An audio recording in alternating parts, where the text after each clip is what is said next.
Yeah. All right, so welcome to today's lunchtime lecture by Dr. Elizaveta Kovaleva. Please remember to keep your videos off and your microphones muted until the end of the presentation, where we will have a question and answer session. Dr. Eliza was born in Moscow, Russia, and graduated from the Lomonosov Moscow State University, Faculty of Geology, with a main MSc degree and Faculty of Education as an additional MSc degree. She further joined the Doctoral School DOGMA at the Faculty of Earth Sciences, Geography and Astronomy, University of Vienna, Austria, and completed her Ph.D. degree in 2015. She was then enrolled as a Postdoctoral Fellow at the Faculty of Natural and Agricultural Sciences at the University of the Free State, South Africa. In 2019, she was appointed as Senior Lecturer at the Department of Geology. She is an author of 21 peer-reviewed papers and a receiver of multiple national and international grants and travel and research awards. She is an editorial board member of Minerals and a regular reviewer of scientific papers for international journals. Her talk today is titled Shocked and Recrystallized Zircon, a recorder of the meteorite strike. I'd also like to take this opportunity to thank our sponsors for the month of August, which is Pitot Associates. Thank you very much for your support. And over to you, Dr. Elizaveta. Thank you very much for a nice introduction. And I would also like to thank GSSA for inviting me and providing this platform to speak and to present my research. So today we're going to talk about shock deformation, which is caused by the meteorite strikes. That's why I have this nice picture of impact craters on the moon. And just to introduce you a little bit to the topic, we have about 200 confirmed impact craters on Earth and 46 ejected deposits.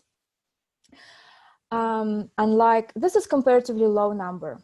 Unlike other rocky planets and rocky and icy satellites in our solar system, which are covered with thousands of impact craters, like this, you can see on this picture on the right, you can see me and hear me. It's all fine, just to confirm. Yes. Okay. Yeah, so compared with other rocky and icy bodies in the solar system, Earth has comparatively low number of impact structures. This is caused by a number of reasons. One of them, we have active plate tectonics, which simply erases impact craters from the surface of the Earth. We have very active erosion. And we have the atmosphere, which also reduces the number of meteorites which actually reach the surface. They simply burn in the atmosphere.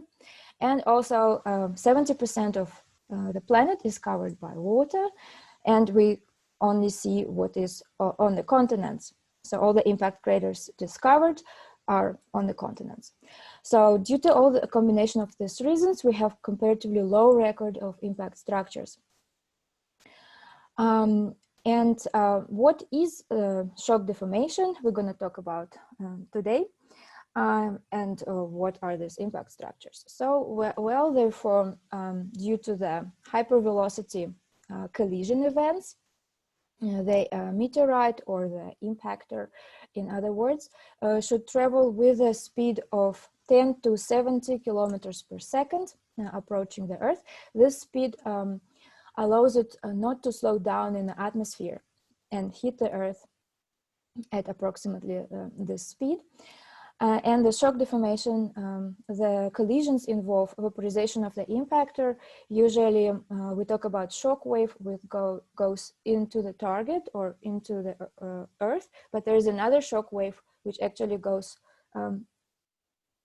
into the impactor, and that causes impactor to disintegrate and part of it to vaporize. We also observe formation of impact craters. The classic example is the Meteor crater or Barringer crater in Arizona. Very nice morphology. And this was one of the first ones which was actually proved to be of extraterrestrial origin or formed as a result of an extraterrestrial impactor. We also observe formation of circular geophysical anomalies, such as gravity anomalies and magnetic anomalies, where the meteorite hits the ground. This is the examples I got from Council for Geoscience. On the left, there's a gravity map, and you can see concentric rings of alternating positive and negative gravity anomalies, with a large positive anomaly in the northwest and large negative anomaly on the south east of the structure. And on the right hand side, there's an airborne magnetic anomaly map, where you also can see alternating positive and negative magnetic anomalies forming these concentric rings. And we also observe shock metamorphism of rocks and minerals of the target, and that is what we're going to talk about today. What is causing this shock metamorphism? It's a combination of instantaneous increase in pressure. We're talking about shock pressures, which are otherwise we don't observe such high pressures in the crust, and also almost instantaneous temperature increase due to this huge energy release. Just to a little bit deviate from the topic, if we don't have this hypervelocity speeds, then we don't observe shock deformation. So for example, if the meteorite is chasing the Earth from the evening side, then it can gently land on the surface without disintegrating, without creating impact structure or any shock metamorphism of the target. The example is Hobo meteorite in Namibia. You can see that the meteorite is there, it's not fallen apart, and there's no impact crater around it. This little amphitheater is a man-made feature, but there's no shock deformation. And another option which can happen is the airburst or fireballs. That is when the meteorite explodes in the atmosphere. It doesn't reach the Earth, the surface of the Earth. It can also have devastating effects. For example, these are two examples from Russia. Russia has a large catchment area, and about every 100 years, you can see that there was this airburst. In Tunguska, you can see this old photograph with a lot of trees fallen. And in Chelyabinsk fireball a few years ago, there was also a lot of damage. It was above the city, and so the cars were damaged, the trees were fallen, the windows were shattered, and people were injured, because when they saw this in the sky, this bright object, they all walked to the windows to see, and at that moment, the impactor exploded in the air, and it shattered the glass, and it injured the people. So if you see something like this in the sky, don't go to the window, rather go away from the window. But there is no shock deformation caused by these events, these airbursts. They only shock this, there's a shock wave in the air, but not going into the ground. So to identify a true impact structure, we need to meet at least 3 criteria, at least one of these 3 criteria, actually. So you have to find either geochemical signature of an impactor. You would usually see it in the impact melt when a little component of the meteorite fused with the target rocks, or you can see the pieces of disintegrated meteorite, like, for example, around Meteor Crater in the Canyon Diablo. We found, researchers found small pieces of iron meteorite, which is now became a famous geochemical standard. This is when the meteorite fell apart. And we can confirm that this is an extraterrestrial material. We can also see shatter cones in the outcrops of the target within the impact structure. We can see it with unaided eye. It's a macroscopic deformation. For example, this outcrop in Redeford on the right-hand side, this is very rare occasion of shatter cones in granite. But usually shatter cones are very well visible in the fine-grained rocks, such as pilitic rocks or limestones, sandstones, and these are these conical striations. So when you break the rock, it breaks along these striated conical surfaces, which is indicative of shock deformation. And the third criteria, which can be met in identifying of impact structure, are shocked minerals. This is a microscopic deformation, so you will need a microscope or a Raman spectroscopy method to be applied to see those shocked minerals. And that's what we're going to discuss today. The most common minerals which everybody looks for, usually in quartz, because quartz is very common mineral, common rock forming mineral, especially off the continental crust. And it forms planar deformation features, or PDFs. It can reveal boron textures, boron quartz, or high pressure polymorphs. This is the example of PDFs in quartz. These are very narrow, closely spaced planar features, which actually filled with amorphous material. They're not open fractures. They're filled with amorphous quartz. This is a very robust indicator of shock deformation. Another example is a boron quartz. It tells us this semicircular features. They tell us that quartz actually went through phase transition. It became cristobalite due to high temperature. And then when the system cooled down after the impact, it reverted back to quartz. But the cristobalite has a higher volume, and to compensate for this back reversion from this higher volume polymorph, less dense polymorph, these circular fractures are created due to the phase transition.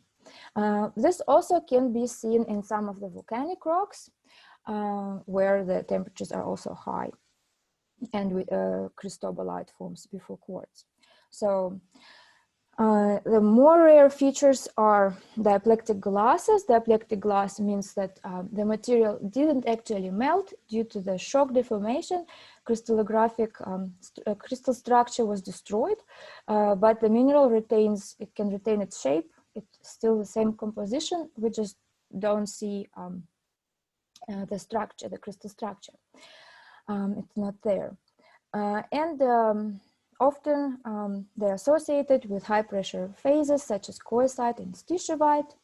To identify those, you probably need something like a Raman spectroscopy to prove that that's actually high pressure polymorphs. What is the disadvantage of looking for those? They can be very easily recrystallized. Diaplectic glass can become quartz again, and at a small in the occasion of heating, coesite and stishovite will revert back to quartz. So that's why they are rare, comparatively rare. Another mineral which we can look for shock microstructures is plagioclase. For example, it forms a so-called mescalinite. This is amorphous material which retains very broad peaks of plagioclase. It's isotropic in cross polars. It still shows you composition of plagioclase, and you will see the grain shapes, but it's not plagioclase anymore. It's like this amorphous matter. And olivine is another rock forming mineral, and for example, this can form planar lamellar filled by ringwoodite. Ringwoodite is a high pressure phase of magnesium silicate. And based on these features in quartz, plagioclase, and olivine, scientists tried to create mineral-based shocked barometers. So the idea is that you look at the microstructures in shocked minerals and you try to identify which shock pressure they were subjected to. For example, in quartz, here, mosaicism will develop under shock pressures from about 10 GPa to 35 GPa, and certain planar deformation features will also develop in about that range. Then you have diaplectic glass. under pressures of about from 35 to 50 GPa and so on. So you can see it's quite broad numbers, but you can at least estimate what shock pressures your rocks were subjected to. The same with plagioclase. Different compositions of plagioclase will develop microstructures under slightly different pressures. And for example, here mosaicism in bitonite will be from 10 to 25 gigapascal, and then from about 45 it will completely melt normal glass. It will just experience shock melting. The similar diagram is constrained for olivine. When olivine also develops planar fractures under pressures from 15 to 65, and planar deformation features somewhere between 35 and 65 too.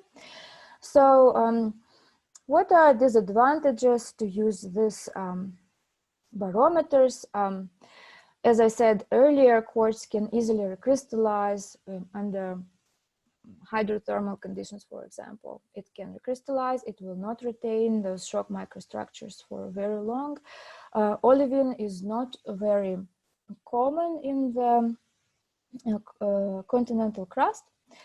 So in the last few years, scientists started to look at accessory minerals and see what they can show us. And the advantage of looking at accessory minerals, searching for shock microstructures in accessory minerals, is that accessory minerals are more robust. For example, they recrystallize due to shock, and then they can retain those microstructures for billions of years. And you can also date them, because if they isotopic systems are reset due to the shock, that they can actually show you the age of the shock deformation, the age of the impact event. And this, in the last years, we were looking at monazite, apatite, titanite, xenotime, and badaliite, but the zircon is probably the one we know the most about, and this is what I'm gonna tell you now.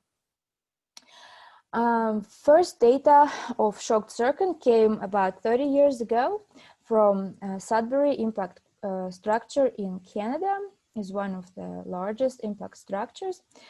And what people observed, these planar features on these etched surfaces on the left, and the granular textures. They also called it strawberry textures on the right. Very, very small granules. This is another example of granular textures.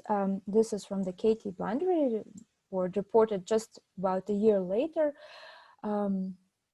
after those on the previous slide. And you can see that the grain retains its original shape. It's like subhedral, a little bit rounded.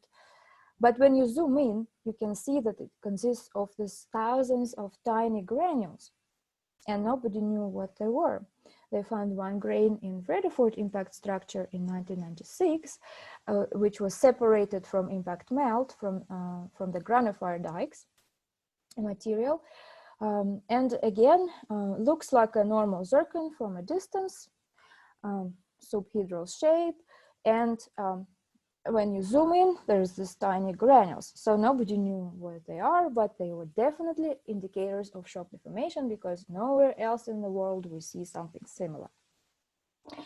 So today we actually recognize several different types of microstructures in shocked zircon, and they range from radite, which is high pressure polymorph of zircon, and it forms inclusions in zircon.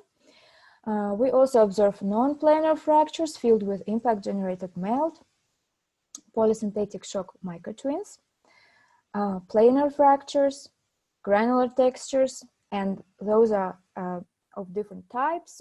We see coarse granules, when we see very fine granules which have different orientations. Different crystallographic orientations. And we also observe rims of quartz and badaliite around zircons.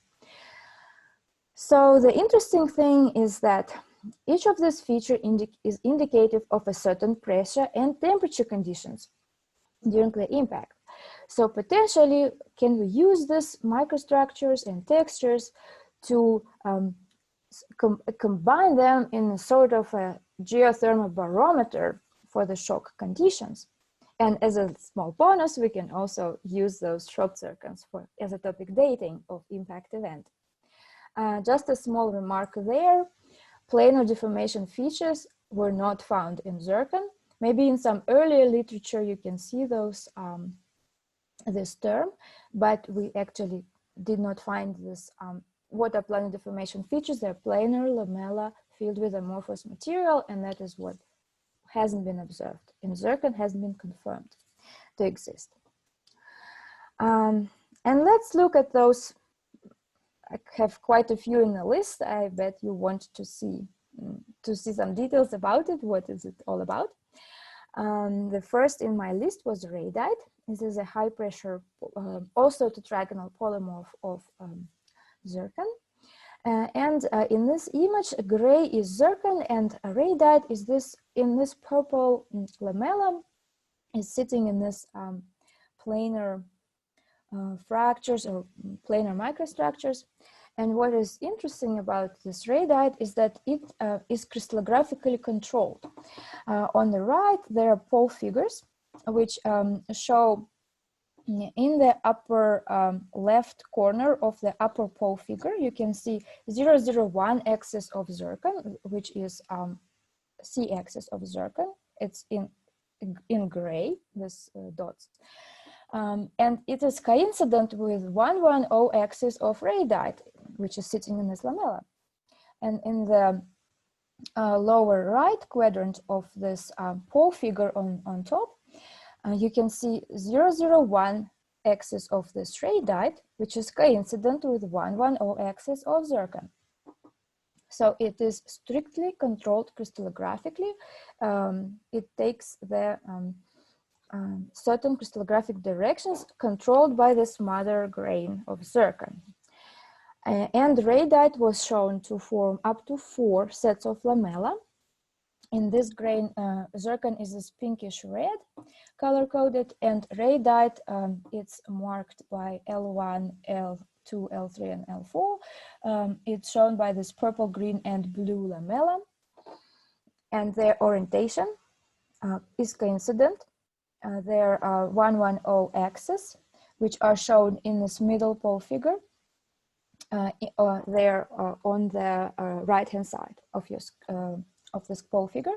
They're coincident with the orientations of 110 axis of zircon, which are on the top pole figure, also on the right. So, and because of this crystallographic control, we can only have up to 4 sets of lamella, and this was shown in experiments that radite forms at high pressures, usually above 30 GPa. This was shown in 70s of last century. We knew that, but now we can actually see that in nature, which is very nice. The next feature is curviplanar fractures, which are filled with this partial melt. And what is the idea? You can see on top, there's this images of fractured zircon, and when scientists mapped this portion of the zircon, you can see these fractures are filled with material. And number 1 is potassium aluminum silica rich phase, which has something like a potassium feldspar composition. Then number 2, on this lower image, is marked by this arrow. This is magnesium calcium silica rich phase, which is probably some kind of a diopside composition. And then phase number 3 is magnesium aluminum rich phase. They are color coded according to this elements on the bottom. Silica is red, aluminum is green on the left, and potassium is brown, and magnesium is light blue on the right.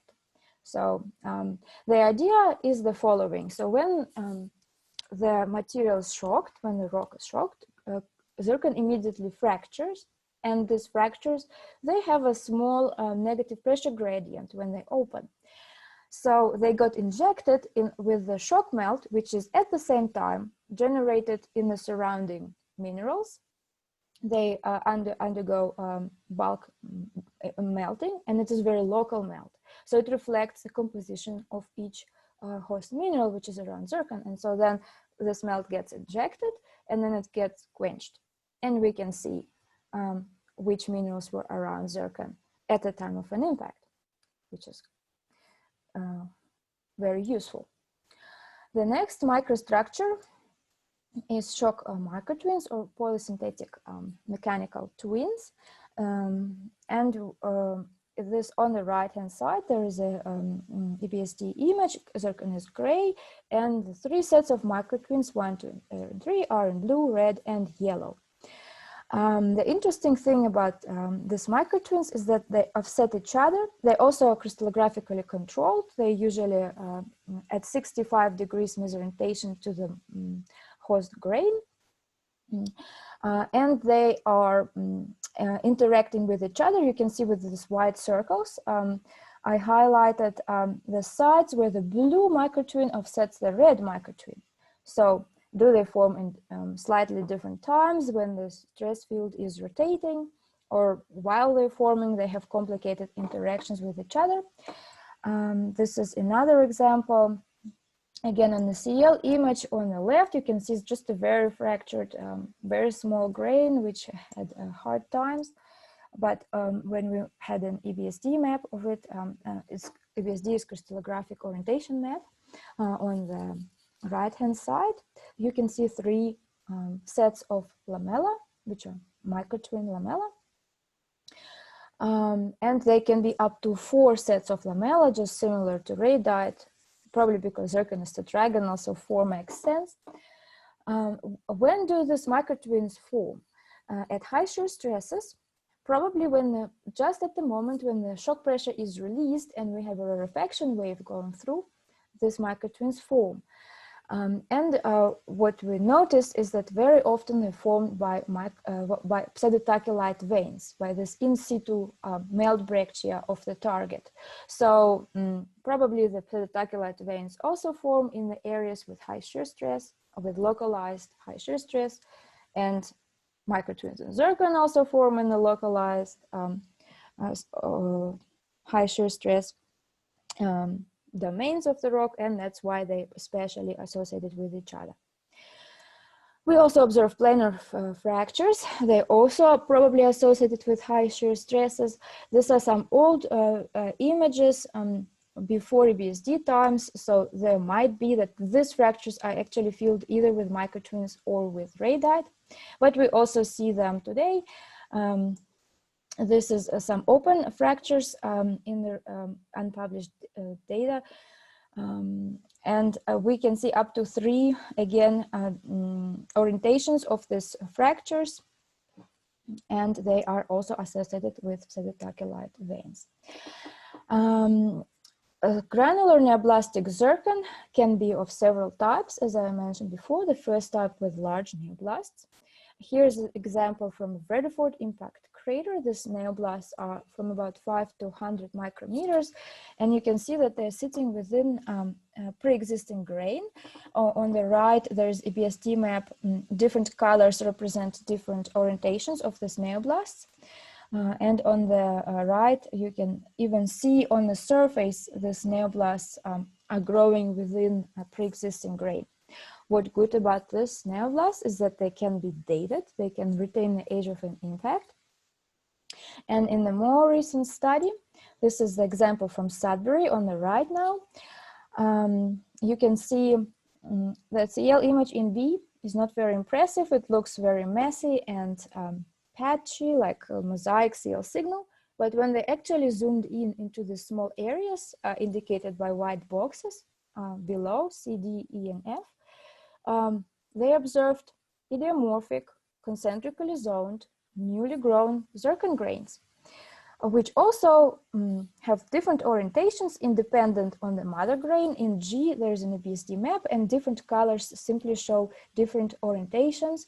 The host grain has color-coded in green, and this smaller grains color-coded in blue, purple, orange, yellow. They have all different orientations independent on this host grain orientation. And when they dated it, sure enough, it gave them the age of Sudbury impact structure. Another type of a neoblastic zircon is a zircon formed by small neoblasts up about 3 micrometers. They also often called Friggen, which is an abbreviation for former radite in granular neoblastic zircon. So they believe that this zircon grains are inherited from a radite. So the idea is that when the shock deformation occurs, zircon completely reverses to radite, and then upon cooling, upon pressure release, it reverts back to zircon. But why it's believed to be a former radite? It's because of these 3 orientations. In the small figures in the center, you can see 3 orthogonal orientations, which are also coincident with a 110 axis. That is exactly what we saw for the radite. So yes, they have specific crystallographic orientations. They're very often found in impact glass, impact melts, tektites, or in suevite, so in these upper portions of the impact structures. Sometimes they, it's difficult with dating. In the past, we believe they did not retain the age of impact event due to the lead loss of these very small granules. But today, actually, with high resolution techniques, we can date the impact event using this fine-grained neoblastic zircon. It's just not going to be very precise. It will have a big error. This is an example, again, unpublished data from Redeford granophyre from the impact melt dikes. We can see this very small granules, and sure enough, it has these 3 orientations of 110 axis, which are coincident with C axis. A classic example of this small neoblastic zircon, or fine-grained neoblastic zircon. This is the data was published recently from Redeford also. What is interesting about this grain is that it completely recrystallized, but it still retains its original CL growth zoning, which you can see on the upper left. There's a CL image, and you can see perfectly preserved growth zones. But when you look at the neoblasts individually, on this colorful image, EBSD map on the right, there is this dark, this white dark zone on the right-hand side of the grain, and inside it you can see zoned neoblasts. So these black zones, that means that they're metamixed, they're not well indexed, and this is confirmed by the uranium map. These zones are uranium rich, but individual neoblasts also have a metamixed core and this very well indexed rim, which is kind of a growth zoning in itself. So which gives us an idea. So maybe there was some melting involved and some immediate melting and crystallization in situ, which caused this growth zoning within the small neoblasts, but without a global redistribution of this trace elements and actinides. Another feature which we often also observe is badaliite rims. Badaliite is zirconium oxide around zircon. So in this image, you can see in the upper left corner, there's this part of a zircon grain, which is surrounded by vermicular badaliite sitting in silica glass. And these grains were often found in impact glasses and impact melts. And the zircon has entire corona of badaliite around it. So when they crystallographically mapped this corona, they ruled out that this is an inherited phase from cubic zirconia. So initially it was cubic zirconia, then it, due to cooling, it reverted to tetragonal zirconia, and eventually today we see badaliite, which is monoclinic. But in the past, it used to be cubic zirconia, which exists at the temperatures above 2400 degrees. So this is a very high temperature feature. It does not reflect shock deformation, but it reflects unusually high temperature of the melt. Another rock which we see it can see such microstructure is fulgurite as a result of lightning strikes. But otherwise, I don't know of such a hot melt. So what can we do with all this knowledge that we just gained from all these microstructures? Well, people were trying to make geothermal barometers using those microstructures in zircon, and this is one example. This is a little bit confusing. There's a lot of stuff going on here, but basically they say that at a normal, within tectonic range, this is this black corner at low pressure, low temperatures. We can see like recrystallization, planar deformation features, planar deformation bands, sorry, which are characteristic of tectonic deformation, which can also be at a low impact grade. And then as you increase pressure and temperature, you form shock twin lamella, which is 4, number 4 here. Then you show granular you form granular radite and lamellar radite, and then you have granular and so on, and all the way up to 10, which is high temperature Badalia rims around. So I don't know how precise is this diagram, because it also shows that the microtwins forms at the shock pressures, which we now know they actually form after pressure was released, because they cross-cut the radite, which actually formed at the shock, at the peak of the shock pressure. So we are only scratching the surface. We don't know a lot, but we're gathering information, hoping that we will improve such diagrams more and more with time. This is the one we suggested just last year. This is, again, also very preliminary, but it's a little bit more simple to see. You start at 1 at pre-impact conditions. You have instantaneous increase in pressure and you form radite. Upon pressure release, you form microtwins and planar fractures.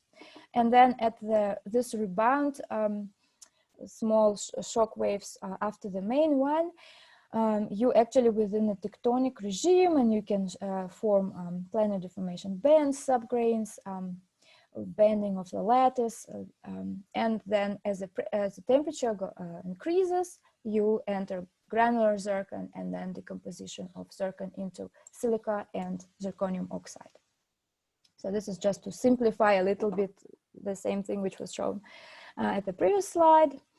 We will continue studying these microstructures. We will continue developing our knowledge, and maybe with the hope that in the future we will constrain the better pressure temperature diagrams, the better geothermal barometers. And just the implications of everything which I just said is that by looking at microstructures in zircon, we can identify conditions of shock deformation, or ultimately maybe where the sample was sitting during the impact. Where was it located within the crater? And this knowledge will help us identifying the new impact structures, which still to be identified on Earth. We can study samples from other planets, like sample return missions from Mars or from the Moon, and we can see what impact conditions those rocks experienced. And we can also learn about the Hadean Earth. Remember, I told you that zircon can retain shock microstructures for billions of years. And if there was this late heavy bombardment at some point in Earth's history, it should be recorded within some zircon generation, which has to be still found, like maybe equivalent to Jack Hill's zircons, old zircons. And if we find them, we can actually confirm the early history of the Earth, studying those microstructures. And this is all from my side. Thank you very much for your attention. Thanks again to the hosts for inviting me, and I'm very happy to answer questions. Thank you so much, Elizaveta. That was a really cool talk. I'm fascinated by such things. Okay, so if we have any questions from the floor, you can raise your hand and unmute yourself and ask away. If there's anyone out there. There we go. We've got a question from Ren Bruce. Hello, can you hear me? Yes. Yes. Oh, wonderful. Hi, Elizaveta. Thank you so much. I really enjoyed that talk. I agree with Natalie. This is just absolutely fascinating. And I just had a question on the impact and development of the micro twins. You mentioned that you could have twinned lamellae as a result of the impact. Can you speak a little bit more about that? So yes, at the pressure release stage, you have very high shear stresses, differential stresses applied, and the zircon lattice behaves in a way to accommodate that shear. It forms this, it's not growth twins, it's mechanical twins due to that shear. The crystal lattice gets rotated and re-equilibrated. So this lamella, they have 65 degrees misorientation with the host grain. So if you measure misorientation between the host and each individual lamella, it is always usually 65 degrees, and it is rotated about 112 axis, 112 direction. And because we have 4 112 directions in zircon grain, in zircon lattice, we can have up to 4 of this lamella, up to 4 directions of the microtwin lamella. So yeah, they are not growth features. They are only found in shock environments. So they're also not known from the crust. Sure. All right. Thank you. Hope I answered your question. I'm not sure whether you can hear me. It's Adrian Vedapol speaking. Yes, can you hear? I've understood how you determine your temperature pressure conditions of the impact, but I haven't understood how you can determine the age from that. The most common example, we date these neoblasts, especially, oh, where did it go? Sorry, these large neoblasts. So yes. We don't know exactly how they form, but it's as a result of increased temperature. We have new nucleation. Zircon nucleates within the boundaries of this pre-existing grain. We see new growth. And these grains which grow as a result of the impact, immediately after the impact, they actually retain the age of impact event. So what happens when zircon crystallizes, it incorporates uranium, but it pushes away all the lead. And so as soon as it crystallizes, then the uranium starts decaying. And so that's the basic idea. And we think that when it recrystallizes, it actually starts that radiogenic, it repulses the radiogenic isotopes, and it starts that isotopic clock from the beginning. That's basic idea. Yeah. Okay, thank you very much. I understand now. Thanks, Adrian. We have a question in the chat from Cabello. Are we able to foresee the arrival or fall of an asteroid? Today, there are several programs like NASA. They do observe the asteroids within the dangerous range. And we will be able to see. I don't know if we can do something about it if it's coming. There are different programs developing, like how to divert it from the course. But when we do monitor all the bolids which enter the atmosphere, and there's like, I don't remember exact numbers, I can look it up, several hundreds, like each year enters the atmosphere, and then there's different fireballs and stuff. So they come all the time. It's just a matter of the size. Hopefully that's not next on the agenda for 2020. Hopefully not. We have another question in the chat from Steve Prevec. Which, if any of these textures, can be generated by terrestrial processes that do not involve or require an impact, such as explosive volcanism or tectonic frictional forces? Yes. For example, we have Badalia reams in like this. Microstructures like this are described from fulgurites. Those are rocks due to the lightning strikes. When the lightning hits the earth, it melts a small amount of rock, and that's if the zircon is there, we can see those because the temperatures are also very high. In tectonic settings, honestly, we don't know. We don't see similar microstructures. There are kind of granular zircon forming due to in shear zones and due to metamorphism, but they will have completely different characteristics. So with CL imaging, with the BSD mapping, we will be able to tell that this is not impact related. They look different, basically. Microtwins, no, not that I'm aware of. Only in shock deformation. Yeah, and definitely not radite. And there are a range of microstructures which do form due to the impact, and they also observe in tectonic settings. But impact is such a it has such a wide range of conditions. So at the lowest strain, when you have like reverberation and cooling after the impact, you definitely can have processes which resembles tectonic processes, and during those you can have microstructures forming which resemble tectonic deformation, and that is difficult to distinguish. Yeah, if I answered the question, if it's clear. Hopefully. It sounds good to me. We have another question from Martin Mpo in the chat. Have you found any organic matter in the meteorites?